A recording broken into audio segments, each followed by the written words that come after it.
Welcome to Childcare Rockstar Radio. I am your host, Kris Murray. Childcare leaders around the globe are breaking through challenges, leading the way in innovation, testing new best practices, and impacting children and families in a much more powerful and positive way than ever before. Each week, join me for interviews with early childhood leaders and experts that will leave you inspired to become the next childcare rockstar. Now, let's go. This is Childcare Rockstar Radio, episode 176, featuring Shannon Vasquez. Shannon Vasquez, y'all, come in and listen to this episode. This is incredible. Executive Director of PB Schools in South Florida, Shannon Vasquez is a force. She's making a difference in the world. And she started out in 2004 in this industry as a floater. And she has grown her capability and her leadership to become an executive director of 8 locations alongside Carla and Doug McCurry. Carla was also featured back in the day, pre-COVID, barely pre-COVID, here on this podcast on episode 61. So if you want to connect the dots on the context of this awesome brand, PB Schools and Palm Beach Preschools is where we started. You can go back and listen to episode 61 and meet Carla, who is the owner, alongside Doug, her husband, and her incredible executive director, formerly floater, Shannon Vasquez. Shannon also won our incredible award that we give every year at the Childcare Success Summit. We name a director of the year, an owner of the year, and a partnership of the year in terms of an owner-partner team. And Shannon was our winner this year. She is making a huge impact, and she has grown so much in her mindset and her capability, you guys. It's just amazing to behold. It's so inspiring. So I definitely want you to listen in close to this episode with pen in hand, if possible. Take notes. There's some writer-downers in this episode. Shannon has been a beloved member of the Childcare Success Academy and a client with us for the last 8 years. And it's just been so rewarding to coach her and to see her growing alongside her owner team. And we love Doug and Carla, amazing humans, and they really care about their people. What we hear in this episode is really a loving leadership, which I talk about a lot. Using the word love in your culture, in your preschool, and using the word love in terms of how to build collaborative teams and teams that actually love each other like a family, like a work family. And that's, to me, is a best practice for how to grow your organization to a place that is a very high performance culture. She talks about mission vision. She talks about core values. She talks about strategic business planning and courageous leadership. That's one of my favorite parts of this podcast, talking about how to become a braver leader, how to dare to lead, how to do it afraid, do it with wet pants, whatever phrase you want to choose. It's courageous leadership. I love it so much. So we are here. If you're listening to this live, we are here in early May. Welcome to full spring, everybody. Hope you're enjoying the flowers and the birds and the getting ready for Mother's Day. Mother's Day is in a couple days. I am actually going to be popping up to Wyoming for Mother's Day and to see my son and his girlfriend in Cheyenne. And yeah, just enjoying some yummy meals and connecting and just chilling out and having fun with my son, Owen, and his beautiful girlfriend, Beverly. My daughter will not be coming home from college until late May, driving her Jeep all the way home from Savannah, Georgia. And can't wait to see her. Can't wait till she's home for the summer. This is her freshman year. As most of you guys know, she's at Savannah College of Art and Design, and she's loving it. And I'm very excited to have her home for the summer. So there's that. There's my update on the fam. I hope you guys are doing great. I hope you're enjoying everything that this world has to offer and staying in a positive mindset and working on if you're feeling burnout and overwhelmed. We touched on some resources for you on the last episode So if you missed that, definitely check out episode 175 with Raj. And let's dive in. I cannot wait for you to meet Miss Shannon Vasquez here on the podcast. Enjoy it. And I'd love your feedback on this one or all of them. So you can always send me an email at Kris@childcaresuccess.com. Drop us a line. Let me know what you liked. Let me know what you want more of. And I look forward to connecting with you. And also, of course, if you would do me a solid by rating the podcast if you love it, and maybe making some comments or sharing and engage with us, I would love that. So don't just stay hidden and unseen. Step up, step out, and let me see you, let me know you, and let's connect. All right, here we go. Shannon Vasquez.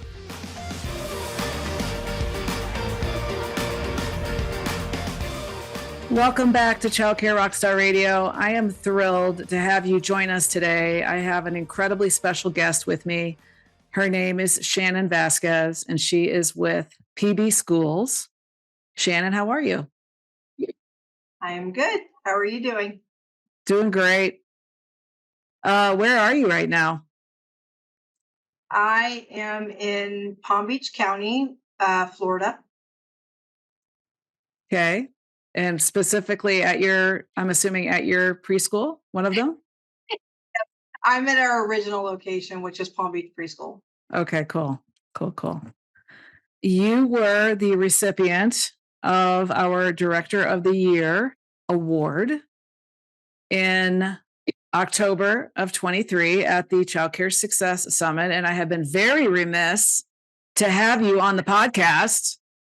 For like, oh my God, I need to have Shannon on the podcast. What am I doing? Get your stuff together, Kris Murray. So I'm really happy that you're here finally to share your journey as executive director. And you've come up through the ranks. How long have you been with PB Schools, Palm Beach Preschool? So I started at Palm Beach Preschool in 2004, and Carla and Doug bought it in 2007. So I was here a few years before them. Wow. Now that I did not know. That's a cool fun fact. So you are celebrating your 20-year anniversary, work-iversary, as sometimes we say here, making an impact there. That's a long time. Wow.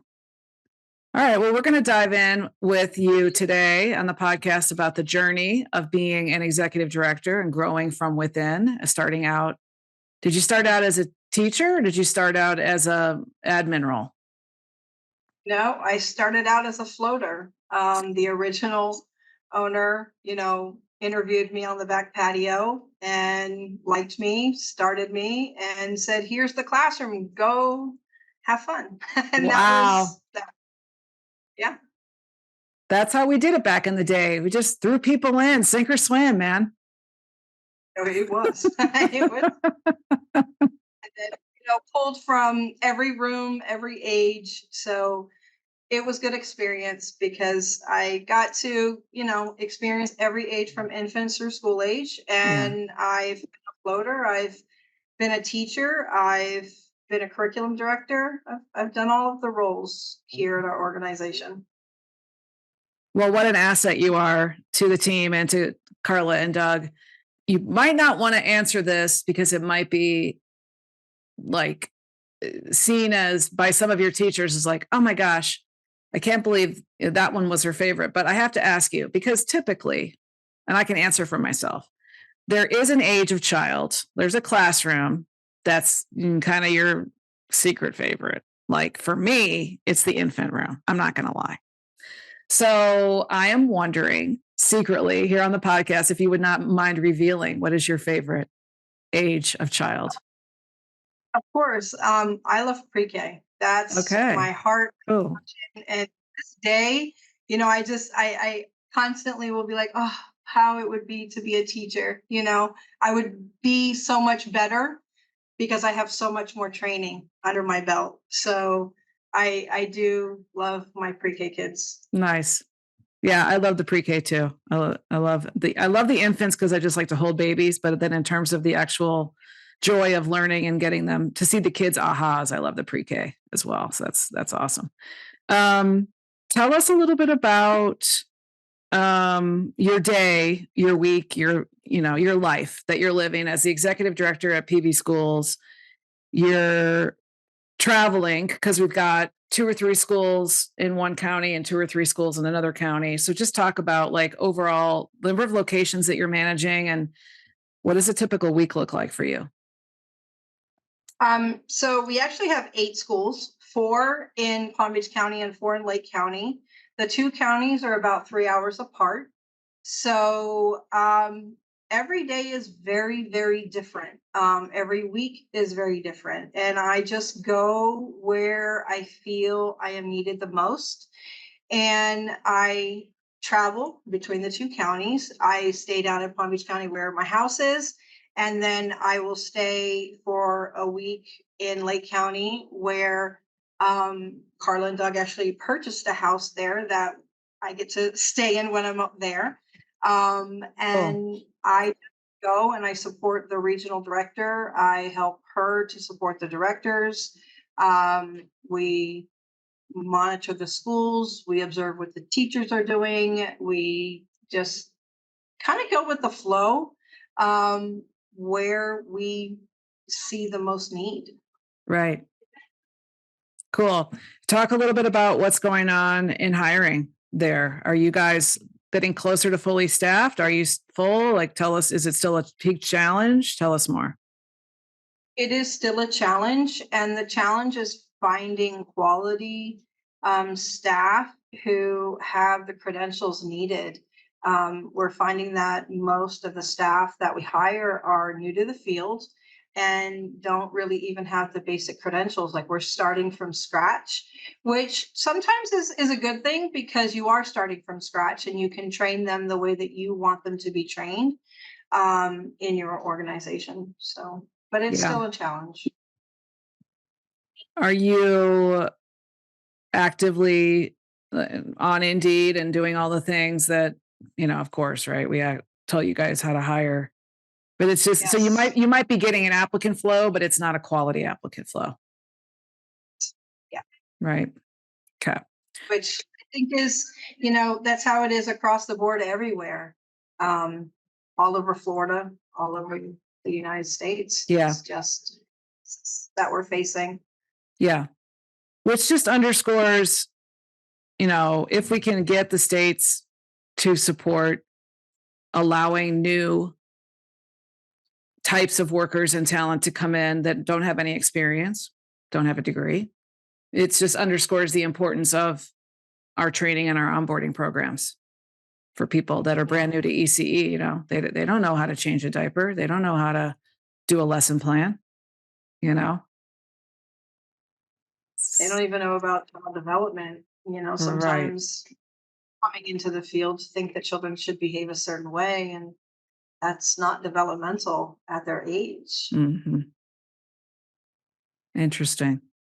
So what are some of the biggest either goals or challenges that you're working on right now? What are you guys trying to get done in the spring of 24 here? Really, what we're doing is just continuing to grow our company's practices across the counties because the 2 counties are very different in the expectations from our governing bodies. So, aligning the 2 counties can be a challenge at times. And just kind of growing our new directors to align with our company's vision and mission and philosophy it is a challenge as well because they're coming from a different background and a different way of running a preschool than the way that we run a preschool. And so it's a learning curve. We're 4 months into our second year, and so growth is happening, which is great. But we still have a long ways to go. Yeah. How's enrollment? So our Palm Beach County is doing very well. We're at 81%. Lake County is still growing. We were very, very low when we took over there. We're up to 41%, which is a huge increase. And overall, throughout the company, it's 61%. But we're in an upward direction, which Cool. is most important. So Yeah. our reputation is building in the new county. and people are starting to know who we are and what we're about and wanting to come. And just the other day, we had a parent come in for a tour and said, I came here because you have the most wonderful reviews on Facebook. So, that was great to hear. So we're in an That, upward swing. that's great. That's great. What is the total capacity of all 8 schools combined, roughly? About 878. Woo! Yeah, that's a lot. It's a lot to keep full and manage. So how do you balance, like, tell us a little bit about what life is like at home? I don't, if you have kids at home or anything that you're juggling with your personal life, tell us more about what you like to do and what are your interests at home. Well, I am a mother of 4, but they're all adults, Okay. and I am now a grandmother, which is Congrats. totally thanks. And my personal time is rare, but I spend it in ways of crime documentaries and horror movies and just reading, Uh-huh. being in nature. Cool. Cool. A horror and crime fan. Cool. Love it, love Cool. it. Cool. Um, what is a fun fact about you that not that many people know? Um, if I was to say a fun fact, I think it would be that I was a mother and married at 15. I had 3 children by the time I was 18 and my 4th at Wow. 21, but then found myself a single mom just a couple of years later, which is where my journey in early childhood began because I had to get a job. So um, I I've been through a lot Yeah. in my life. That's a young start, It Missy. is. Makes me a young grandma, so that's great. Yeah. That's good. Well, you have the energy to put into it. That's great. Because I don't know if I'll be a grandma before I'm 60, maybe 65. Well, probably between 60 and 65. But yeah, I'm going to be an older granny. Um, talk a little bit about when you were part of the expansion with Doug and Carla.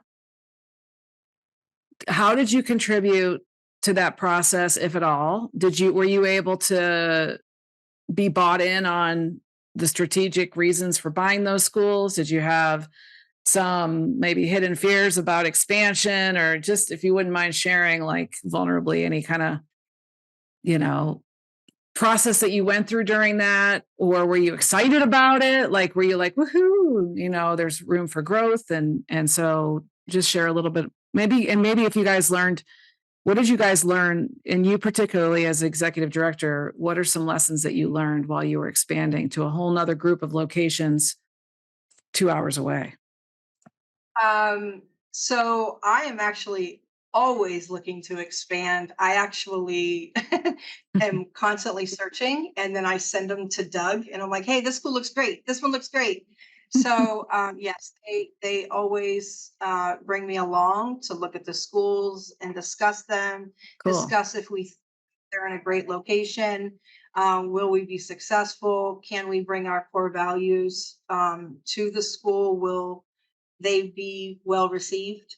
And I was very excited for the expansion to Lake County. I'm not going to lie and say there wasn't some fear in there, because of course there was fear. It's the fear of the unknown. But I was definitely excited. It was not what I expected because Palm Beach County is a very large city. So it was very different going to kind of a smaller city. And I wasn't fully prepared for that. But now I kind of am used to that. Um, and if I was saying, what have I learned? I've I've learned that you can't dwell on trying to make a decision. You've got to just make a decision. There's no right or wrong. There's an outcome. And if you don't like the outcome, then you change direction. don't dwell. Just keep on going, keep on moving, and you'll get to where you want to go. Yeah. I love that. I really love that you were bought in and that you're helping Doug and Carla with the expansion and being part of looking at the schools and really being a partner, a true partner in these decisions. So I love that. I think y'all have been a member of the Academy for 7 or 8 years. Do you know how Yes, long? we joined in 2016, so it's about 8 years. Yeah. So when you guys started in 2016 versus where you are today, talk a little bit about how you have evolved. What has been your journey? How have you personally grown, or how has the business changed and morphed over the last 8 years? When we joined the academy, we were in a pretty bad place. Carla was in a bad place mentally. I was in a bad place mentally. And, I don't want to speak for her, but I think we Yeah. were both looking like this just isn't working. Like we're getting over it, right? And then she came to one of the conferences and came back and she's, told me about the program and we were like, okay, let's try. And we started to put into practice the different things that we had learned, everything from sales, which we were obviously not good at, closing deals when we're doing tours, following up, um, staying on top of them. We weren't doing those things. And when we started to do that, we started to build enrollment. And when we started to focus on our teachers and who we felt aligned with our vision and mission, getting rid of those DNF players, so to speak, Yep. focusing on the people that we wanted, things started to change dramatically for us. And every year we continue to grow and put more policies, more procedures into place, hold people accountable to those policies and procedures. And we're just constantly succeeding. And I think today, through our years in the academy, we've gotten to a place where we don't stress the way that we did prior to coming into the academy. We were always kind of running on this hamster wheel and running around and putting out fires and nobody knew what the other one was doing and we're just trying to make make it to the end of the day, and we don't do that anymore. We know what we're doing and it's all because of the practices that we've put into place. Yeah. I love that. Do you feel that you are a more confident leader than you were back then? Absolutely, absolutely. Yeah. Cool. What are some of the friendships that you've made inside the academy? Do you, because you're in a pod with other executive directors and regionals, right? I would think that my most powerful friendship is the one with Jen Slavin. She's an amazing person, and she just has a way with explaining how to be a good leader. Mhm. And I'm so grateful to have her as what I would call a friend. Yeah, that's super special. I love that. I love that. Yeah.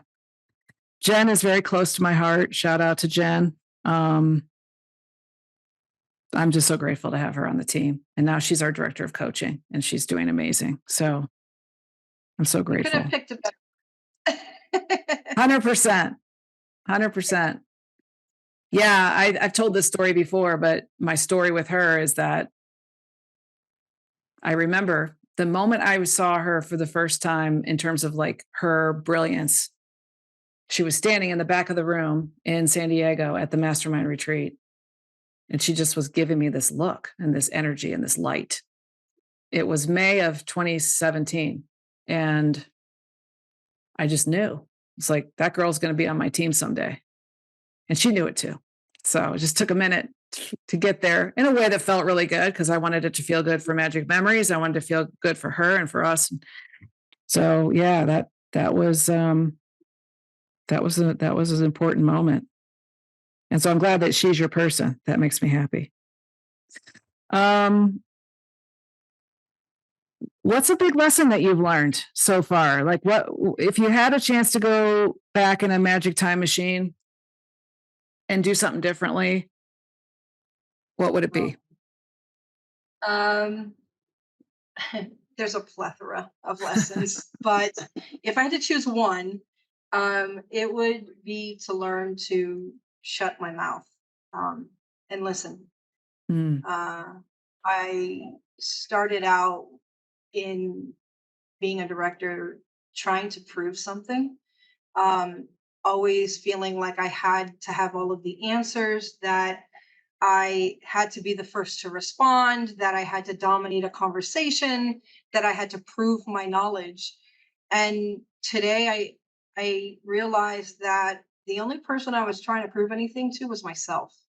And through my years and through my experiences, I've learned that I know what I'm doing, and I've got that confidence to continue through anything that is thrown at me. yes, I love that.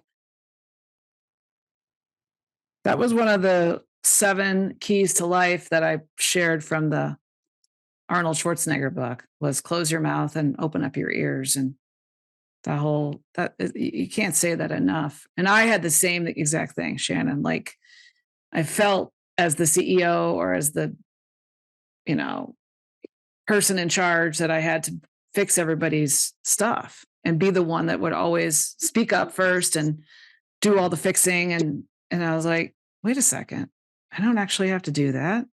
I can let the person whose thing it is go and fix their own thing, and I can even say, I can even pause and say nothing, like just be quiet, and then it'll actually resolve itself without me doing anything. I was like, whoa.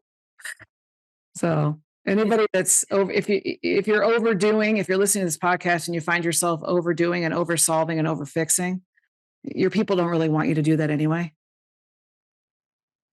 They want you to empower them to do their own fixing. They want you to support them and teach them how to be self-sufficient, but also give them the confidence and know that you have the confidence in them, and that even if they make a mistake, it's okay because we're human, right? And we learn from mistakes. They're important to grow. Yeah. Cool. So when I called your name for Director of the Year, were you surprised? Oh, yes, I was beyond surprised, ready to run right out the door. I know. And That then was, I made you get on stage and talk on the mic and all of those mean that was even, things. that was even worse. Yes. Yeah. Well, you know, you are a quiet storm, as they say. So got to be recognized for your accomplishments. So thanks for being a good sport. And uh, we see that a lot in our industry, is that these amazing humans are doing all of this work quietly behind the scenes, and they don't want to be up on the stage and they don't want to talk on mic. And um, so I You know get what it. it is? Yeah. It's just that I work with my directors, and my directors are the ones who are in the grind every day. They're the ones who are dealing with the parents. They're the ones that are dealing with the teachers. They're the ones that are dealing with the children. And, I feel like they're the ones who deserve that kind of an honor. Um, I just sit behind them. I give them guidance, and I just watch them in action, and I'm in awe every single day of the things that they accomplish. And I can push pretty hard. And I've got some pretty high expectations. And so watching them make miracles happen at times and just really kind of push our vision and our mission is just a miracle in itself. So they really are the directors of the year, not me. It's not. Well, that's beautifully stated. That leads right into, how do you define a childcare rock star? Which maybe you just said it, but what do you I think? think that a childcare rock star is someone who um, puts into practice high quality business strategies that is driven by their vision and their mission, and that not only is about the children, but is about their people, because it is their people that are in the day to day grind. Without our people, we're not going to be successful. And, we just have to remember that, that when you put them first, that everything else is going to fall into place. You're going to be so successful. And that's what makes you the rock star, is making them grow and shine, because it's for the Yeah. sake of the kids. Yeah. I love that. That's powerful. That's very, very cool. I got some chills there. Ooh. If you, when you were the floater back in 2004 and you got hired, could you ever imagine that you'd be sitting here talking to me today? God, no, no, I didn't. I had no idea what that path would lead to. I didn't even recognize how important my role was as a floater. And I think that's true today. When we come into early childhood, we don't realize what a powerful role that we play in these children's lives. Mhm. And so many of the children who come into this world are coming from a place of trauma. And to know that everything that we do has an impact on them and their developing mind. And those children that are coming from trauma, just, one person really has the chance to change that trajectory for that child. And we many times don't know that when we come into this field. So I most definitely had no idea where I would go in Yeah. my career. Yeah. Well, it's been an amazing ride. I have loved watching it over the last 8 years. And also shout out to Carla and Doug, because they're two of my favorites. I love They're those awesome. two. They're awesome, right? Love those McCurries.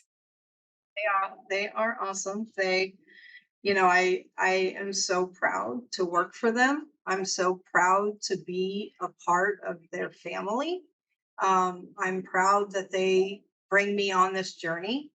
And, they know that these schools are mine. And I tell everybody that these schools are mine, and they let me pretend like they're mine. And so, that's great. But I am just so blessed to work for two people who truly care about everyone, everybody that is working for them. They truly, truly care. And they're always looking to say, how can we make things better? Make it better for our teachers, make it better for our families, for our children. How can we make it better? And that's a blessing, Yeah. because there's not a lot of people out there that are like that. Yeah. I'm grateful for people like this that are leaders and owners who are so invested. Like, I know so many directors and executive directors that are running their schools really without the support and help of their owner. The owner is absentee. And I get it. Like, I understand why you might buy some preschools and, kind of want to be checked out and you're going to let your people run it. But, I love owners that are invested. And it doesn't mean that they have to work even 40 hours a week, but they're present. They show up when they need to show up and they're supporting you. And so I love, and that's pretty much all of our owners in the academy. We don't have absentee owners. We have owners that are driven to continue to make a difference and improve their schools. And I love that. Yeah. I mean, they're not here, they're not here at the schools. They're not working in the schools. They work on it, of course. Yeah. But they're here in it. But that's because they've entrusted us to bring to life their vision, their mission, their core values. And they know that all of us that are here are very dedicated to what they believe in because it's what we believe in too. We Yeah. are here for children. Carla came into this field because she wanted to have quality childcare. And it's really kind of morphed over the years into something bigger than we could have imagined. But that is her passion. And we all share the same passion. We're here for them. Yeah. Amazing. Well, I have loved having you on the podcast, Shannon. This has been an incredible conversation, and I really appreciate you taking the time. Is there anything else that you would like to share with the audience before we say goodbye? I would just say be courageous. Um, you got to have the courage to do the right thing for the right people at the right time. And that's not always easy. And at times it's very scary. But if you can master that skill, you can master anything. Yeah. Awesome. Well, thank you again. Thanks everybody for tuning in. Very inspiring story and amazing humans here at PB Schools, and most notably the beautiful executive director, Ms. Shannon Vasquez, Director of the Year. And thanks for doing what you do. Thanks for making an impact, and thanks for being here. Appreciate you. Thank you for having me. You're welcome. Have a great. Thanks. Thanks everybody for listening in. Take care and God bless, and we'll see you next time. Bye-bye. I hope you liked this episode of Childcare Rockstar Radio. If you did, please leave a review and share it with someone you know to help spread the word to friends in our industry and on social media. Childcare business success is my passion, and I'm honored to be on this journey with you. As a thank you for listening, I've got a new video training that shows you how to add 6 figures or more of new revenue to your program in the next 60 days by improving your hiring and your enrollment systems. To watch my new video, just go to www.fixmyschool.com. That's fixmyschool.com. Thanks. Take care and God bless.